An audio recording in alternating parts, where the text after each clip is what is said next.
लैया को, ये जो दो मेजर सिटीज़ हैं इनको कनेक्ट करने के लिए लैया तौसा पुल का इनिशिएटिव लिया गया, जो कि राउंड अबाउट 10 किलोमीटर की ये बहुत बड़ी पुल है। और आई थिंक सो अगर कहा जाए तो ये पूरे पंजाब क्या पूरे पाकिस्तान का सबसे बड़ा और सबसे लंबा पुल है, क्योंकि आपको ये भी हम बताते चलें कि पूरे पाकिस्तान में जो 5 दरिया बहते हैं और दरिया सिंध का इतना बड़ा वाया है, इसको कवर अप करने के लिए भी और इसके ऊपर ये जो पुल बन रहा है 10 किलोमीटर का डिस्टेंस है। अब मैं आपको बता रहा हूँ कि ये क्यों इसका इनिशिएटिव लिया गया। तौसा शरीफ और जो लैया है, तारीखी हवाले से ये पंजाब के बहुत ही पुराने शहर हैं। इस लैया को जब डिस्कवर किया गया था 1550 ईस्वी में, और तौसा शरीफ की जो तारीख है ये बहुत ही पुरानी तारीख है, जिसको आई थिंक सो मैं आपको वर्ड्स में नहीं बता सकता। सबसे जो मशहूर तरीन हस्ती जो तौसा शरीफ में है वो सैयद सुलेमान तौसवी हैं, जिनके नाम से ये तौसा शरीफ जो है ना बना गया है। ये एक दरिया सिंध के एक कनेक्टेड कनाल है जो उसके साथ उसके जो बैंक के ऊपर ये वाक़ है। ये शहर तौसा शरीफ जो है, ये इसका जो नाम है तौसा वो रखा गया था। तस एक वर्ड है जिसका मतलब है प्यास, क्योंकि यहाँ पे पानी की बहुत ज़्यादा किल्लत है, क्योंकि दरिया कोहे सुलेमान का जो सिलसिला है वो तौसा शरीफ पर आके ख़त्म होता है, और ये फिर यहाँ से शुरू होकर आई थिंक सो ये जाता है चोटी ज़ेरी, और चोटी ज़ेरी से भी आगे तक ये फोर्ट मन्नू को भी क्रॉस करता हुआ ये सिलसिला आगे तक जाता है। तौसा शरीफ और लैया 1550 में ये बना।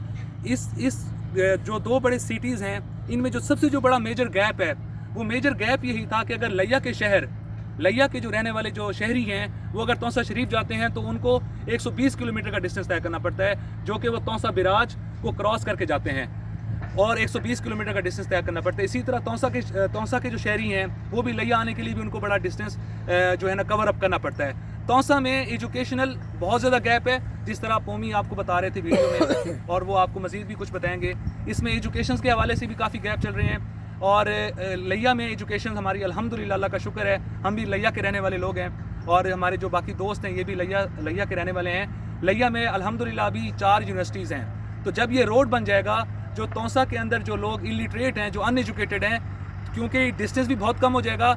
आई थिंक सो न्यूज़ में मैंने देखा था कि 20 मिनट के अंदर आप तौसा से लैया की तरफ आप पहुंच जाएंगे। इसका मतलब ये है कि 120 किलोमीटर का डिस्टेंस आप 20 मिनट के अंदर करोगे। इस पुल की ये अहमियत है, और सबसे जो बड़ी इस पुल की अहमियत है, ये सी पैक का हिस्सा भी है। इसको कनेक्ट किया जा रहा है ट्रांसपोर्टेशन, और जो भी हैवी ट्रैफिक हैं उसको इस पुल के अंदर कनेक्ट किया जा रहा है। जब ये ट्रांसपोर्टेशन होगी और जब यहाँ पे हैवी ट्रैफिक्स और हमारी जो एक्सपोर्ट इंपोर्ट का सामान जब यहाँ से गुजरेगा, तो यहाँ पे हमारे जो लोग बैकवर्ड एरियाज़ के रहने वाले लोग हैं, उनके लिए बिज़नेस की अपॉर्चुनिटीज़ बढ़ेंगी, बिज़नेस हमारा ग्रो करेगा। लोगों के अंदर जो पेशा है, क्योंकि यहाँ पर ज़्यादातर लोग जो हैं वो खेती बाड़ी उनका पेशा है, ज़्यादातर लोगों का पेशा यही है। तो जब यहाँ पे ट्रांसपोर्टेशन होगी तो आई थिंक सो मेरे हवाले से यहाँ पे जो टूरिज़्म है वो भी बढ़ेगी। बिल्कुल इसी तरह जब मैंने आपको बताया कि अगर लैया के लोग तौसा शरीफ जाते हैं तो वो तौसा बिराज उनको लगता है, और तौसा बिराज को क्रॉस करना पड़ता है। तौसा बिराज जो है, बिराज के हवाले से पाकिस्तान में जितने भी बिराज हैं सबसे बड़ा बिराज है। इसकी अहमियत ये थी कि इसको इसलिए बनाया गया था क्योंकि दरिया सिंध में फ्लड कंट्रोल करने के लिए तौसा बिराज को जो है बनाया गया, जो कि अभी 2.35 मिलियन एकड़ ज़मीन को सैराब करता है, और इससे जो निकलने वाली जो नहरें हैं पंजाब के मुख्तलिफ शहरों को पानी फ्राहम करती हैं, और जिससे हमारा जो पाकिस्तान है, you know that Pakistan agrarian country है, और यहाँ पे लोगों का जो ज़्यादातर पेशा है वो ज़राअत से रिलेटेड है। तो इसी लिहाज से तौसा बिराज की बहुत ज़्यादा अहमियत थी, इसको ये बनाया गया। और इसका जो पूरा डिज़ाइन था वो सैयद आरिफ साहब ने ये डिज़ाइन किया था, सैयद तुफ़ैल हुसैन साहब ने ये डिज़ाइन किया था, और जनरल अयूब खान जो उस टाइम पाकिस्तान के प्राइम मिनिस्टर थे, उन्होंने इनको सिल्वर मेडल भी दिया था ये जब पुल फाइनलाइज हुआ था। इस पुल की बारे में अभी थोड़ी सी फेक न्यूज़ भी हैं जो मैं आपसे शेयर भी करता हूँ। 2010 में जब सैलाब आया था, क्योंकि उस टाइम पाकिस्तान में सैलाबी कैफियत थी, और यहाँ पे मुजफ्फरगढ़ और लैया में भी सैलाब की वजह से काफ़ी हमारी बस्तियाँ जो थी वो डूब गई थी। तो इस पुल ने उस सैलाब को कवर अप नहीं किया था, जिसकी वजह से ये काफ़ी यहाँ पे सैलाब आ गया था। तो this is all about my side, और अब मैं दावत दूँगा